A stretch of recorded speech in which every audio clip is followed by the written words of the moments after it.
One thing I like ordering in restaurant is yung oysters or yung tahong na may melted cheese on top. Paano nga ba siya gawin? Medyo komplikado yung cheese sauce niya, pero sisimplihan natin. Simple, luto na, So, sisimulan natin sa pag-prep ng ating tahong. So, I have some mussels galing sa market. Simple lang, nag-boil ako ng water and I'm just going to blanch it hanggang mag-open. So, I just drop my tahong into a pot of boiling water. Cook it for like barely a minute hanggang mag-open up lang siya. Once mag-open up siya, we will begin cleaning it. Yan. We transfer it into an ice bath para yan, to cool down so we can clean it. It will stop the cooking para hindi ma-overcook yung ating mussels.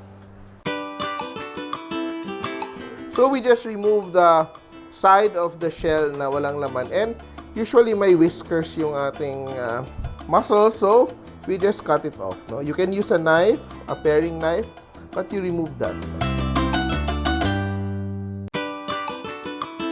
So look at that, we cleaned out all our mussels. So tingnan mo, it's very plump and juicy because we cooked it very briefly in boiling water and immediately shocked it in ice water, so na-stop yung cooking process. Kaya hindi siya naging dry, hindi siya naging pulpy, hindi nag-ooze out yung lahat ng juices niya. Ang gagawin natin, napaka-simple kasi simple version ngayon gagawin natin. Ang gagamitin lang natin is cheese spread. So gamit tayo ng cheese spread. You can use cream cheese or whatever. And I just put a little bit on top, around just half a teaspoon of our spread over our mussels. Hati-hati, hating kapatid. No, not too much because we're going to add another kind of cheese pa. So, we're just putting a dab of cheese on top. Cheese spread. Before we bake it, we'll transfer this to a baking pan. I will just saute some garlic in butter. Yan. So, sobrang bilis natin matatapos dito. Melt some butter in our pan.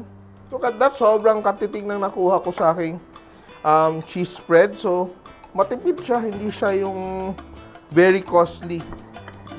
Yan, just melt our butter. And I already add my garlic. So, I have minced garlic here. So, masarap din tong butter natin. We do it this way and we spread it in bread and toast it. So, we have garlic bread. Let that cook for a while. Ito naman siya, idilipat ko na siya sa aking baking pan. Nilagyan ko na yung baking pan ng asin, no? The only purpose of the salt is para hindi mag-wobble yung ating tahong, no? Ating shells, hindi mag-wobble because ito yung magiging parang stabilizer natin. Pwede ding pulutan if you want. And our butter and our garlic is done. Look at that. Oops. Turn it off. Yan, just enough. Turn it off. And because I use unsalted butter, I just seasoned the garlic a little bit, no? Just around a pinch of 2 of salt. Yan, and we're actually done. And we just add cheese on top. So yung gamit ko na cheese, simply gamit ko is pizza topping, yung ready mix na yung sa groceries. But you can use quick melt cheese, you can use like just plain mozzarella. It's really up to you. Pero ito yung ginagawa ko, just put a little bit again. Not too much kasi it's going to ooze out, no? Pag nag-melt siya, matatapon din yung cheese mo. So just a little bit to cover our mussels. And we're done. And lastly, yan, add a bit more. Ito yung garlic butter natin. That our garlic butter is so beautiful. Tingnan mo. Nice golden color of our butter and our garlic. Yan. And we just put a little, tiny bit of our garlic on top and our butter. Ganun din yung sistema. Oops, we're done. And what I do now, I just pop it in the oven. I preheated my oven to 190 degrees. In 3 minutes or less, pwede mo na siya ilabas. Kasi it's going to be done.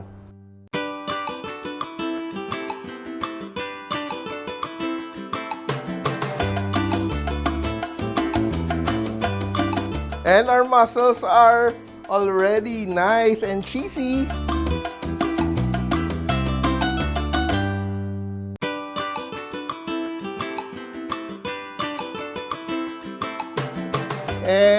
our mussels are done, melted na melted yung ating cheese. Ayaw na natin i-toast ang cheese kasi once we toast the cheese, mangyayari is ma-overcook din yung ating tahong. Yan, just put it aside. Yan.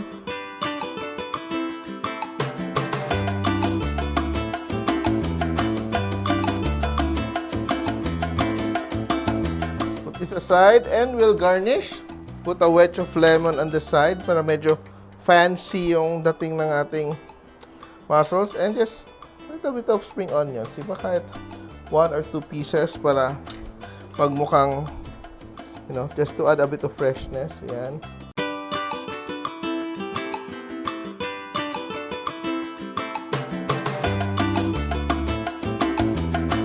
Try this at home mga ka-simple. It's surely masarap, it's easy to do, and it's something to share with the family. Cheesy Baked Tahong, simple! Nagustuhan niyo ba ang video na to? Please share para lalong dumaming ating mga ka-simple. And don't forget to subscribe to our Facebook, YouTube, and Instagram accounts.